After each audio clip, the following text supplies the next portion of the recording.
तो प्यारे बच्चों, आज हम शुरू करने जा रहे हैं करंट इलेक्ट्रिसिटी।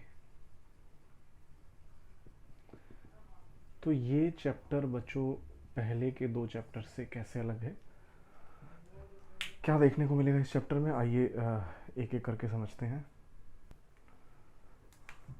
बच्चों, करंट का मतलब होता है प्रेजेंट, इंग्लिश वाला मीनिंग।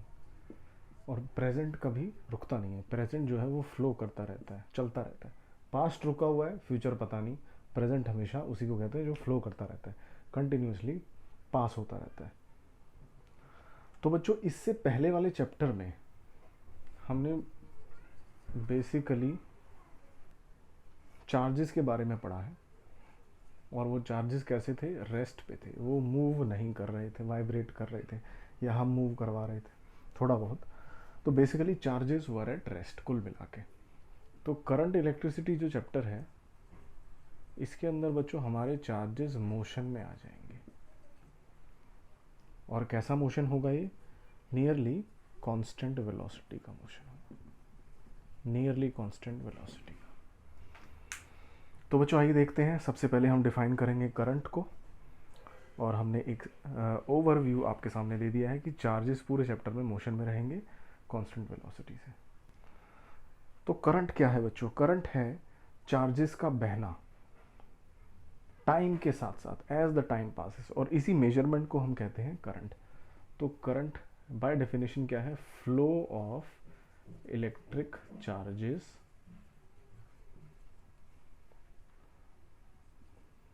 Per unit time. अभी जो फ्लो है बच्चों चार्जेस का, किस वजह से हो रहा है वो बाद में देखेंगे। पहले देखते हैं हम इसको मेजर कितने तरीके से करते हैं। मान लीजिए हमारे पास ये कोई कंडक्टर है। आपको पता है कंडक्टर के अंदर बहुत सारे फ्री इलेक्ट्रॉन्स होते हैं जो कंडक्शन के लिए, भागने के लिए एकदम तैयार बैठे हैं, थोड़ी सी एनर्जी मिल जाए और भाग लेंगे। तो मान लीजिए हमने कोई क्रॉस सेक्शन एरिया ले लिया, ऐसे कोई सेक्शन ले लिया। अब यहाँ से हर बार 10 सेकंड में 2 कूलम अमाउंट का चार्ज फ्लो करके जा रहा है ना, किसी भी डायरेक्शन में। तो करंट यही मेजरमेंट है। करंट क्या है? मतलब चार्ज फ्लोन और उस चार्ज को फ्लो करने में कितना टाइम लगा। यदि हर बार सेम टाइम इंटरवल में same amount of charge flow करके जा रहा है, तो हम उसे कहते हैं स्टेडी फ्लो ऑफ करंट या स्टेडी फ्लो ऑफ चार्जेस। यानी कि हमारा जो चार्ज का फ्लो है वो टाइम के इंडिपेंडेंट है। आप कोई भी टाइम इंटरवल ले लें, हर बार उस टाइम इंटरवल में same he amount of charge flow करके जाएगा। ये बच्चों को कुछ कुछ वैसा ही है जैसे आपका यूनिफॉर्म मोशन होता था। तो बाय डेफिनेशन अगर ये वाला लॉजिक लगाया जाए तो चार्ज क्या आ जाएगा, सॉरी करंट क्या आ जाएगा? Delta Q by delta T. Given time interval में हर बारी उतना ही चार्ज फ्लो करके जा रहा है, या फिर charge flown time taken to flow that charge.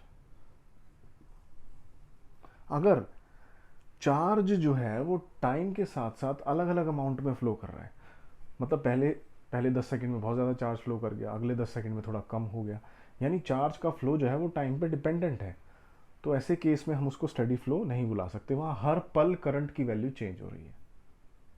तो बच्चों ऐसे में हम बात करते हैं इंस्टेंटेनियस की, इंस्टेंटेनियस करंट, है ना। जैसे 11th के अंदर हम इंस्टेंटेनियस स्पीड या इंस्टेंटेनियस वेलोसिटी की बात करते थे। तो ये क्या हो जाएगा बच्चों? एक छोटे से टाइम इंटरवल में छोटा सा थोड़ा सा चार्ज फ्लो करके गया किसी इंस्टेंट ऑफ टाइम में। मान लीजिए ये हमारा वायर हो गई, जैसे ही हमने स्विच ऑन किया करंट फ्लो करने लग गया। तो मैंने बोला जैसे ही मैंने स्विच ऑन किया उसके 1 सेकंड के बाद करंट की कितनी वैल्यू थी। मैं बाहर कुछ करने चला गया, मैं वापस लौट के आया, तब मैंने देखा एकदम से उस इंस्टेंट पे जब मैं कमरे में घुसा, तो बताइए इस वायर में उस टाइम कितना करंट फ्लो कर रहा था। तो हर पल की अगर आपको जानकारी लेनी है और आप जानते हैं हर पल करंट बदल रहा है, तो आप लगाएंगे D Q by D T. ऐसे में आपको करंट की कोई इक्वेशन दी होगी जो टाइम डिपेंडेंट होगी, आप उसको डिफ्रेंशिएट करेंगे। सॉरी, चार्ज की इक्वेशन दी होगी, जैसे मान लीजिए चार्ज है T square plus 2t plus 1, तो टाइम की वैल्यू पुट करिए, उस समय का चार्ज आ जाएगा। तो इसमें करंट क्या आ जाएगा बच्चों? D Q by D T 2t plus 2, है ना। जिस भी समय का करंट चाहिए वो वैल्यू पुट करिए, आंसर आ जाएगा। So this is instantaneous current, जिसमें कि चार्ज टाइम पे डिपेंडेंट है। तो इस फॉर्मूले के बेस पे अगर हम करंट की बच्चों यूनिट्स बताने लगें तो आई जो है बेसिकली चार्ज और टाइम का मेजरमेंट है, तो क्या होगा कूलम्ब, और टाइम का सेकेंड। सो चार्ज की यूनिट क्या आ गई बच्चों कूलम्ब पर सेकेंड, और इसी को हम प्यार से एम्पेयर बुलाते हैं, कैपिटल ए एम्पेयर। तो बच्चों हमने चार्ज की डेफिनेशन जान ली, यूनिट्स जान ली। अब आइए कुछ और प्रॉपर्टीज पे आगे बढ़ते हैं। चार्ज स्केलर क्वांटिटी है कि वेक्टर? चार्ज बच्चों एक स्केलर क्वांटिटी है हमारे सिलेबस के हिसाब से, और स्केलर क्वांटिटीज क्या होती हैं? जो डायरेक्टली ऐड हो जाती हैं, अलजेब्रा के रूल्स फॉलो करती हैं। तो बच्चों करंट को एक स्केलर क्वांटिटी माना गया है। हालांकि आप जूनियर क्लासेस में देखते आए हैं कि अगर किसी कंडक्टर के अक्रॉस ऐसे बैटरी लगा दी जाए तो करंट हमेशा माना गया है पॉजिटिव से नेगेटिव डायरेक्शन में फ्लो करता है, क्योंकि इलेक्ट्रॉन्स उल्टी डायरेक्शन में फ्लो करते हैं, फ्लो नहीं करते, एक तरीके से कंडक्टर के अंदर पहले से ही इलेक्ट्रॉन्स होते हैं और बैटरी उनको सफिशिएंट एनर्जी दे देती है, तो वह थोड़ा सा खिसकने लगते हैं, वाइब्रेट हो सकते हैं। तो ऐसे कर करके एक फ्लो बन जाता है।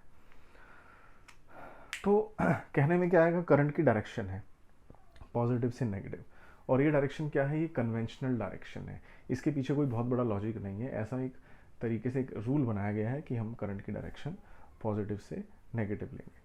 तो जब करंट की डायरेक्शन है, और वैल्यू तो हमने देख ली क्यू बाई टी, तो फिर भी करंट को स्केलर क्यों माना गया है?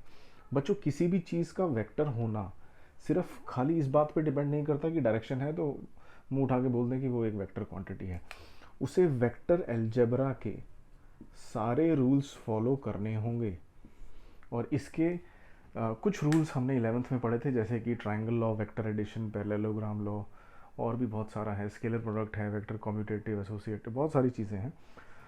तो करंट जो है सबसे पहले लॉ ऑफ एडिशन पे ही फेल हो जाता है, तो इसलिए हम करंट को कभी भी वेक्टर नहीं मान सकते। कैसे फेल हो जाता है? मान लीजिए, देखिए एक हमारे पास एक वायर है, ऐसी आ रही है, एक यहाँ से एक वायर आ रही है, इसमें मान लीजिए 9 एम्पियर का करंट है, या 3 एम्पियर ले लो, कैलकुलेशन ईजी हो जाएगी। इसमें 4 एम्पियर का करंट है, और ये दोनों मिलके फाइनली यहाँ पे जुड़े हुए हैं एक तीसरी वायर से, है ना। तो हमें इस वायर में करंट प्रेडिक्ट करना है। तो बच्चों अगर यहाँ पे देखा जाए, ये दोनों मान लीजिए 90 डिग्री पे हैं, तो इन दोनों का रिजल्टेंट या रिजल्ट इस वायर में जा रहा होगा। अब बाय पैरेललोग्राम या ट्रायंगल कोई भी लॉ लगा लीजिए, दो वेक्टर अगर 90 डिग्री पे हैं तो रिजल्टेंट कैसा आता है? पहले का स्क्वायर प्लस दूसरे का स्क्वायर, है ना, कॉस वाला पार्ट 90 से कट 0 हो गया, मतलब तो ये हो गया 16 प्लस 9 5 आ जाएगा, 5 एम्पियर। यानी इसमें कितना जाना चाहिए? 5 ampere as per vector law. लेकिन ऐसा ऑब्जर्व नहीं किया जाता, रियलिटी में ऐसा नहीं होता है। अगर हम यहाँ से 3 भेजें, यहाँ से 4 भेजें, टोटल हो गया 7, तो 7 एम्पियर का करंट आ रहा है, मिल आपको आउटपुट 5 एम्पियर का रहा है, तो बच्चों 2 एम्पियर करंट किधर गायब हो गया? और करंट किससे मिलके बना है? करंट तो चार्ज से मिलके बना है, इसका मतलब चार्ज गायब हो गया। और चार्ज तो कंजर्वेबल क्वांटिटी है, हम चैप्टर नंबर 1 इलेक्ट्रोस्टैटिक्स में पढ़ चुके हैं, charge can neither be created nor be destroyed. तो इसका मतलब चार्ज अगर कंजर्वेबल है तो इस तरीके से करंट भी होना चाहिए। तो इसलिए हम क्लियरली बोल सकते हैं कि एडिशन लॉ फॉलो ना करने की वजह से करंट को इजीली स्केलर माना जा सकता है। नेक्स्ट आ जाते हैं बच्चों, एज पर एनसीईआरटी हम चलेंगे ओम्स लॉ। आइए समझते हैं ओम्स लॉ। बच्चों ओम्स लॉ समझने से पहले मैं एक छोटी सी बात बताना चाहूँगा। अभी हमने बात की स्टेडी करंट की, तो अगर किसी वायर के थ्रू मुझे लगातार एक ही वैल्यू मेंटेन करनी है करंट की, जिसे हम स्टेडी करंट बोल रहे हैं, तो मुझे एक डिवाइस यूज़ करना पड़ेगा जिसको हम प्यार से बैटरी बुलाते हैं। बैटरी का काम क्या है? बैटरी एक स्टेडी फ्लो करंट का बनाने में हेल्प करती है। यानी शुरू में अगर आपने बैटरी को सेट कर दिया कि भाई इसके अंदर 2 एम्पियर का करंट भेजिए हर सेकंड में, तो हर समय 2 ही एम्पियर का जाएगा। ऐसा नहीं है आपने थोड़ा सा पलक झपकाई और ये 1 एम्पियर हो गया, 50 एम्पियर हो गया, नहीं। तो आइए इस कॉन्सेप्ट को समझते हुए मानते हैं, ओम्स लॉ को समझते हैं कि अगर हम किसी सर्किट के अंदर, मान लीजिए हमारी वायर है और यहाँ पे एक हम बैटरी लगा देते हैं। इस बैटरी का काम क्या है? वायर में एक स्टेडी करंट फ्लो करवाना। और बैटरी का खुद का पोटेंशियल डिफरेंस कितना है बच्चों? V। तो होगा क्या, ये potential difference as it is इसके अक्रॉस लग जाएगा, क्योंकि ये वाला एंड इससे कनेक्टेड है, ये वाला एंड इससे कनेक्टेड है, तो इसके अक्रॉस भी हम कह सकते हैं कि सेम ही पोटेंशियल डिफरेंस आ जाएगा। अब जैसे ही ये बैटरी ऑन की जाएगी, पोटेंशियल डिफरेंस सेट हो चुका है, इस वायर के अंदर एक स्टेडी करंट फ्लो होने लग जाएगा पॉजिटिव टू नेगेटिव। अब हमने क्या किया, हमने बैटरी की वोल्टेज को धीरे धीरे बढ़ाना शुरू कर दिया। पहले 5 वोल्ट लगाई थी, फिर हमने 10 वोल्ट लगाई, फिर 20 वोल्ट लगाई, ऐसे ऐसे बढ़ाते चले गए। और हमने क्या ऑब्जर्व किया बच्चों, करंट बढ़ने लग गया, प्रोपोर्शनली करंट बढ़ने लग गया। तो जैसे जैसे आपने वोल्टेज को बढ़ाना शुरू किया, करंट भी बढ़ने लग गया। यानी करंट जो है वो वोल्टेज के potential difference across the two ends of the wire directly proportional आ रहा है। सो यहाँ से हमें ओम्स लॉ की स्टेटमेंट मिलती है, the current flowing through a conductor is directly proportional to the potential difference applied across its ends, provided the physical conditions remain the same. Physical conditions क्या है, वायर की लेंथ एरिया से आप छेड़छाड़ नहीं करेंगे, वायर का टेम्परेचर नहीं बढ़ने देंगे। ऐसा क्यों है, इस पर थोड़ी देर में आएंगे।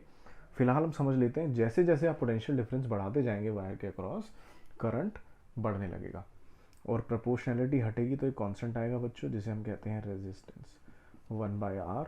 और यहाँ से हमें वो जाना माना स्टैंडर्ड फॉर्मूला मिलता है, V = IR। Potential difference applied across a conductor is the product of current and resistance of the conductor. ये सब आप 10th में पढ़ चुके हैं। तो बच्चों आइए समझते हैं ये रेजिस्टेंस क्या चीज़ है। बच्चों देखिए, मैं थोड़ा सा आपको समझाना चाहूँगा कि हमारी वायर के अंदर इस समय क्या चल रहा है। बच्चों देखिए, जब भी हम कोई वायर लेते हैं तो उसके अंदर ढेर सारे कंडक्शन के लिए इलेक्ट्रॉन्स तैयार रहते हैं। ये फ्री इलेक्ट्रॉन्स हैं। रूम टेम्परेचर पे ही इतनी सफिशिएंट एनर्जी इनको मिल जाती है, हीट एनर्जी, थर्मल एनर्जी, कि ये रैंडम मोशन करते रहते हैं। कोई इधर भाग रहा है, कोई इधर, प्रलय मची हुई है बिल्कुल, इधर भाग रहा है, आपस में टकरा रहे हैं, कभी जिन एटम से ये निकले हैं उन एटम से टकरा रहे हैं, आयंस जिनको हम बोलते हैं। तो इस तरीके से भगदड़ मची हुई है पूरे के पूरे कंडक्टर के अंदर। अब इस भगदड़ में कोई शरीफ आदमी अगर इस कोने से इस कोने तक जाना चाहता है, तो बच्चों ये शरीफ इलेक्ट्रॉन को क्या देखने को मिलेगा, ये बेचारा मरता पिसता हुआ यहाँ से वहाँ धक्के खा रहा है, कभी उधर धक्का लगा, कभी इधर धक्का लगा, इधर। यानी कि इसकी जर्नी स्मूथ नहीं होने वाली। इसके रास्ते में काफ़ी सारी रुकावटें हैं, काफ़ी सारी ऑब्स्ट्रक्शंस हैं। तो वो इलेक्ट्रॉन जो एक जगह से दूसरी जगह फ्लो होना चाहते हैं, कंडक्शन में कंट्रीब्यूट करना चाहते हैं, करंट बनाना चाहते हैं, वो आसानी से ये सब नहीं कर पाएंगे। रास्ते में एक ऑब्स्ट्रक्शन मिलेगी जिसे ही हम कहते हैं रेजिस्टेंस। तो बच्चों रेजिस्टेंस क्या है, it is the property of a conductor. ये कंडक्टर की प्रॉपर्टी है कि वो इस तरीके से फ्लो होने वाले इलेक्ट्रॉन्स को कितनी ऑब्स्ट्रक्शन देगा। कुछ कंडक्टर बहुत ही अच्छे होते हैं, शरीफ होते हैं, आसानी से निकल जाएगा। कुछ कंडक्टर ऐसे होते हैं जो नहीं निकलने देंगे, जिनको हम इंसुलेटर कहते हैं। सो क्या है, it is the property of a conductor by virtue of which it opposes the flow of charges, है ना। रुक रुक कर ऐसे इधर उधर फंसते फंसाते बेचारे चार्जेस एक जगह से दूसरी जगह पहुंच पाएंगे। तो बच्चों अगर आप कोई ग्राफ प्लॉट करें, V वर्सेस I या I वर्सेस V, किसी भी तरीके से देख सकते हैं। अगर V वर्सेस I करेंगे तो इसकी जो स्लोप है, स्लोप को हम M बोलते हैं, यानी कि change in voltage by change in current. ये बच्चों आपको रेजिस्टेंस दे देगा उस कंडक्टर का। तो इसलिए V = IR का जब भी आप ग्राफ बनाएंगे तो वो एक स्ट्रेट लाइन आएगी, क्योंकि V हो गया y एक्सिस पे, I हो गया x एक्सिस पे, ये क्या हो गई, स्लोप हो गई, प्लस इंटरसेप्ट 0 है, यानी स्ट्रेट लाइन की इक्वेशन बन जाएंगी पासिंग थ्रू ओरिजिन। अगर ऐसा नहीं है तो इसका मतलब ओम्स लॉ फेल हो रहा है। कुछ कंडक्टर तो नहीं कह सकते, कुछ ऐसे और मटेरियल होते हैं जैसे सेमीकंडक्टर है, कुछ एक आध कंडक्टर भी वेरी हाई टेम्परेचर पे ओम्स लॉ को फॉलो नहीं करते। तो बेसिकली अगर आपको स्ट्रेट लाइन मिल जाए तो स्लोप क्या बताएगी, R बताए। अगर I वर्सेस V ग्राफ है तो फिर 1/R मिलेगा आपको। तो बच्चों ये था रेजिस्टेंस के बारे में। ध्यान रखिएगा ये मटेरियल की प्रॉपर्टी है, ये V और I पे डिपेंड नहीं करता। करंट की वैल्यू किसी टाइम पे कितनी थी, वोल्टेज की कितनी थी, वो डिवीजन रेजिस्टेंस देगा। इसका मतलब ये बिल्कुल नहीं है कि आर जो है वी और आई पे डिपेंड होने लग गया। बच्चों जितना आई इंक्रीज या डिक्रीज करेगा प्रोपोर्शनली आई भी उतना ही चेंज हो जाएगा। वी जितना चेंज होगा प्रोपोर्शनली आई भी उतना ही चेंज हो जाएगा, सो दैट आर की mathematical value remains the same, because R जो है it is a property of the conductor. Conductor कैसा बिहेव कर रहा है उस पर निर्भर करता है R. R will not depend कि आपने बैटरी कितने वोल्टेज की ली है, इसके क्रॉस कितना पोटेंशियल डिफरेंस है, करंट कितना फ्लो कर रहा है, ये दोनों उसी रेशो में चेंज होते रहेंगे, such that R remains constant. इस रेजिस्टेंस की यूनिट्स अगर आप ध्यान से देखें तो इसके हिसाब से आ जाएगी वोल्ट पर एम्पेयर, लेकिन हम इस यूनिट की जगह यूज़ करते हैं standard unit ohm. So the unit of resistance is ohm. आइए बच्चों देखते हैं ये जो रेजिस्टेंस है और किस किस फैक्टर पे डिपेंड करता है, और इसको थोड़ा डिटेल में समझते हैं।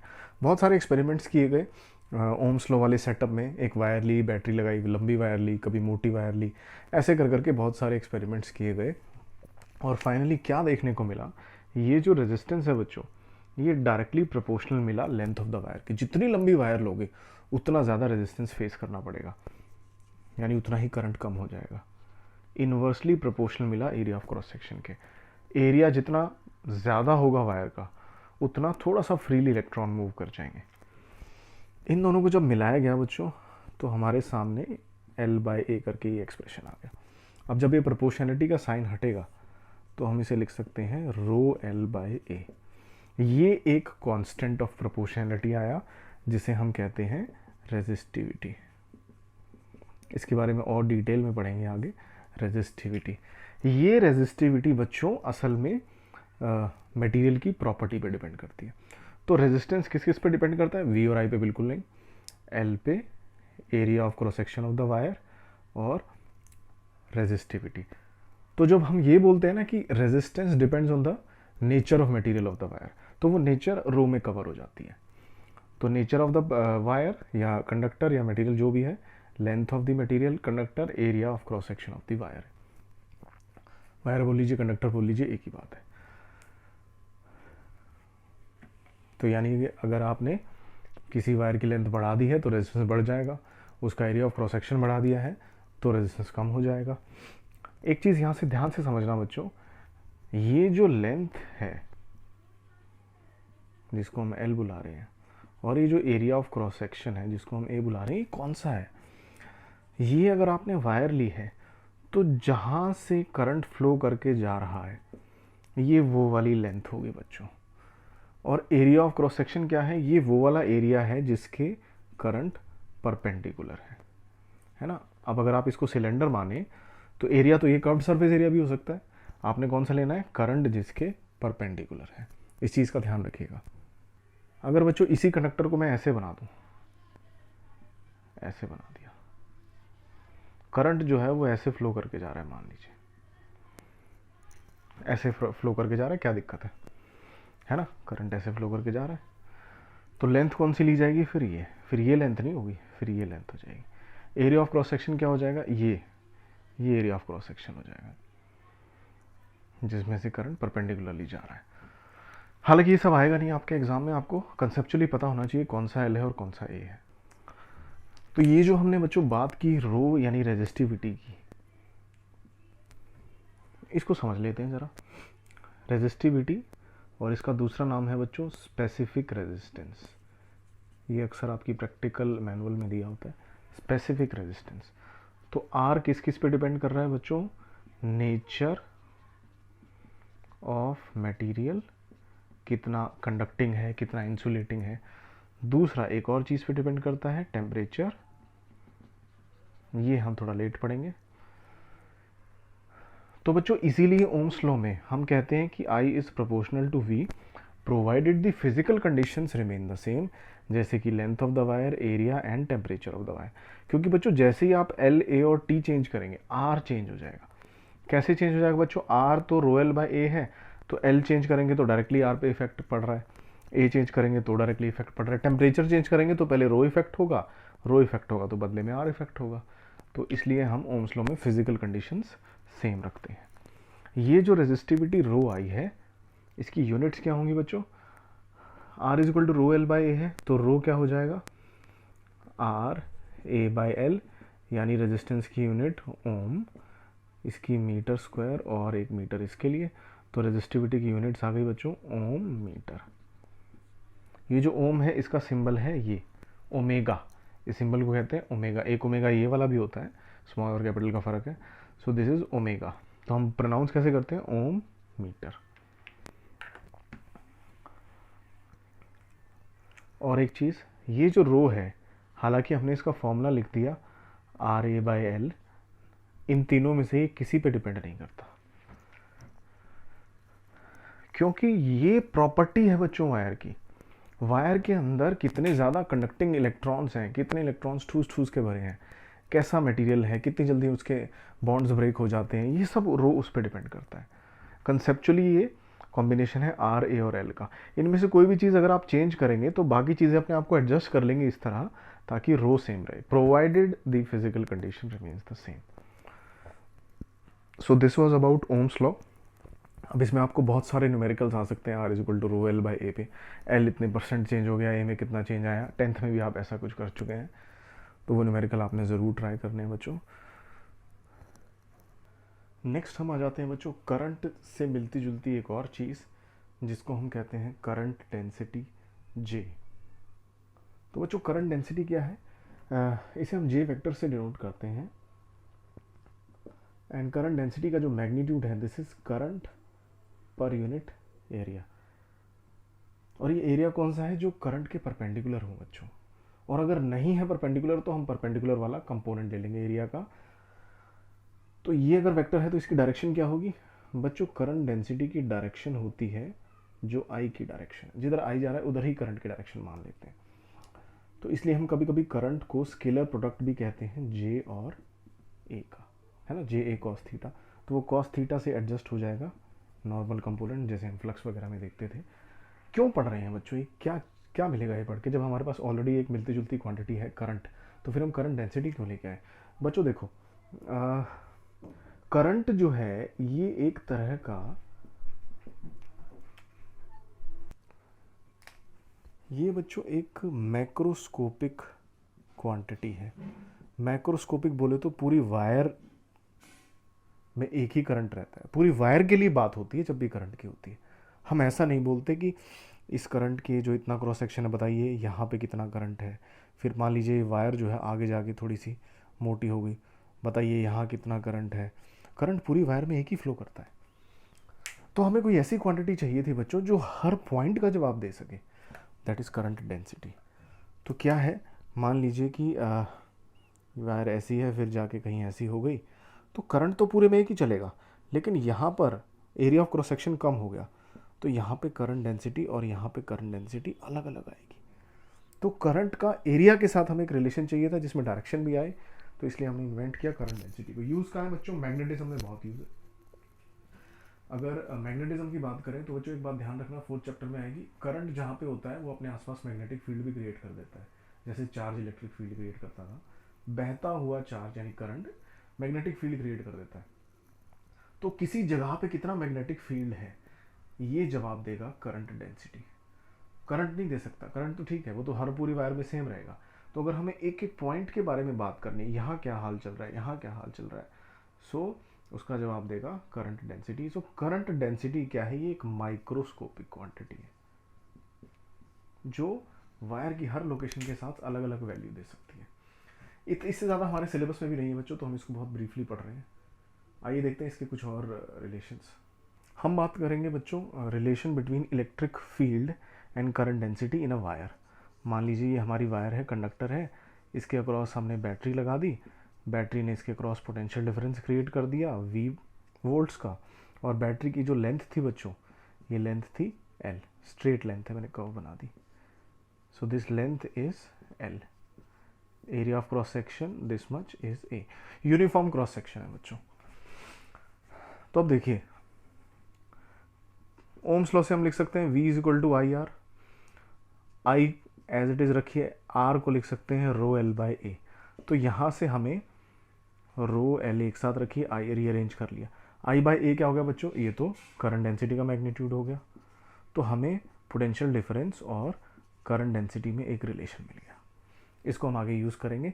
इलेक्ट्रिक फील्ड जो वायर में सेटअप है और जे वेक्टर यानी करंट डेंसिटी के बीच में रिलेशन बनाने के लिए। ये इलेक्ट्रिक फील्ड वायर में कहाँ से आया बच्चों, अगले टॉपिक में डिस्कस करेंगे, ड्रिफ्ट वेलोसिटी जब हम इंट्रोड्यूस करेंगे। तो अब देखिए इस वायर के लिए V is equal to E L बोला जा सकता है। अब तो आपको आदत हो गई होगी इस चीज़ की, potential difference between any two point separated by distance L और उनके बीच में अगर इलेक्ट्रिक फील्ड E है तो V is equal to E L. कुछ बच्चों के दिमाग में आ रहा होगा सर अंदर E कहाँ से आ गया, कंडक्टर के अंदर तो नेट इलेक्ट्रिक फील्ड जीरो होता है, आएंगे उस पर भी आएंगे, मान लीजिए कि है। So V is equal to E L. अब देखिए यहाँ से V is equal to rho L J, ये भी था, दोनों को इक्वेट कर देते हैं। So E L is equal to rho L J, यहाँ से L कैंसिल आउट हो जाएगा बच्चों, तो हमारे पास J क्या आ जाएगा, J आ जाएगा E और 1 बाय सिग्मा। इसी को अगर आप वेक्टोरियली लिखें तो J vector is equal to 1 by sigma into E vector, यानी कि जो J वेक्टर की डायरेक्शन है वही इलेक्ट्रिक फील्ड की डायरेक्शन है। बच्चों J की डायरेक्शन तो क्या होगी, जो करंट की होगी, तो देखो J यानी करंट यहाँ से यहाँ फ्लो करेगा, है ना, यहाँ से ऐसे जाएगा। इलेक्ट्रिक फील्ड भी इस वायर में ऐसे ही सेटअप होगा। ये थोड़ा बहुत आप इलेक्ट्रोसेट से जज कर सकते हैं, भाई इलेक्ट्रिक फील्ड लाइन जो है पॉजिटिव से नेगेटिव जाती हैं, तो सेम ही डायरेक्शन आ गई, तो ये रिलेशन वैलिड है। और ये जो 1 बाय रो है बच्चों, 1 बाय रो को हमने खास नाम दिया है sigma. Sir sigma surface charge density होती है, नहीं होती। सिग्मा सरफेस चार्ज डेंसिटी हम फर्स्ट चैप्टर में पढ़ते हैं, इसमें नहीं लेंगे। सो ये सिग्मा कहलाएगा कंडक्टिविटी, कंडक्टिविटी है ना, रेजिस्टिविटी का उल्टा कंडक्टिविटी, रेसिप्रोकल ऑफ रेजिस्टिविटी। तो रेजिस्टिविटी की यूनिट क्या थी, ओम मीटर, तो इसकी क्या हो जाएगी, ओम मीटर इनवर्स, ओम इनवर्स, है ना, ओम इनवर्स मीटर इनवर्स। तो हम ओम इनवर्स को कभी कभी ऐसी मजे लेके लिख देते हैं MHO, मो, यही होता है फिजिक्स वालों के पास, और कुछ मनोरंजन का साधन होता नहीं है। ओम इनवर्स को क्या लिख दिया, मो। तो बच्चों हमारा जो फाइनली रिलेशन बना J is equal to 1 by rho E वाला, इसको हम फाइनली कैसे लिख सकते हैं, J vector is equal to sigma into E vector. इसी को बच्चों कहते हैं ओम्स लॉ की वेक्टर फॉर्म, ओम्स लॉ की वेक्टर फॉर्म। क्यों कहते हैं ये हम थोड़ी देर में देखेंगे, नेक्स्ट क्लास में देखेंगे। J vector is equal to sigma E vector, Ohm's law की वेक्टर फॉर्म क्यों कहा जाता है इसको। जिस तरीके से 1 बाय रो को बच्चों सिग्मा यानी कंडक्टिविटी लिखा, ऐसी एक छोटी सी क्वांटिटी आ जाती है कंडक्टेंस। ये क्या है, G स्केलर है भाई, जैसे रेजिस्टेंस स्केलर है, तो कंडक्टेंस क्या है, रेसिप्रोकल ऑफ रेजिस्टेंस। तो रेजिस्टिविटी का रेसिप्रोकल कंडक्टिविटी, रेजिस्टेंस का रेसिप्रोकल कंडक्टेंस। तो इसकी यूनिट क्या होगी आपको पता ही लग चुका है, ओम इनवर्स, जिसको हम लिखते हैं मो, और इसको हम कभी कभी साइमन्स भी बुलाते हैं, S। तो ये जो साइमन्स है इसको हम उधर रेजिस्टिविटी कंडक्टिविटी में भी यूज़ कर सकते हैं। सिग्मा था ना कंडक्टिविटी, तो सिग्मा की यूनिट क्या थी, ओम इनवर्स मीटर इनवर्स, है ना। तो ओम इनवर्स को हमने क्या बोल दिया, साइमन्स। तो साइमन्स मीटर इनवर्स भी कंडक्टिविटी की यूनिट्स हो सकती हैं। तो बच्चों आज के लेक्चर में हमने करंट इलेक्ट्रिसिटी को इंट्रोड्यूस किया है। हमने देखा ओम्स लॉ क्या होता है, करंट स्केलर वेक्टर कैसे है, और हमने देखा कि I वर्सेस V या V वर्सेस I ग्राफ की स्लोप हमें रेजिस्टेंस प्रोवाइड कर सकती है। साथ में हमने देखा अभी ओम्स लॉ की वेक्टर फॉर्म, करंट डेंसिटी को इंट्रोड्यूस किया गया। बहुत सारे छोटे छोटे टॉपिक्स किए, बहुत छोटे छोटे टॉपिक्स हैं। तो बच्चों इसको ढंग से नोट्स बनाइएगा, और नेक्स्ट क्लास में हम पढ़ेंगे ड्रिफ्ट वेलोसिटी और उसके साथ एसोसिएटेड क्वांटिटीज़। Bye bye.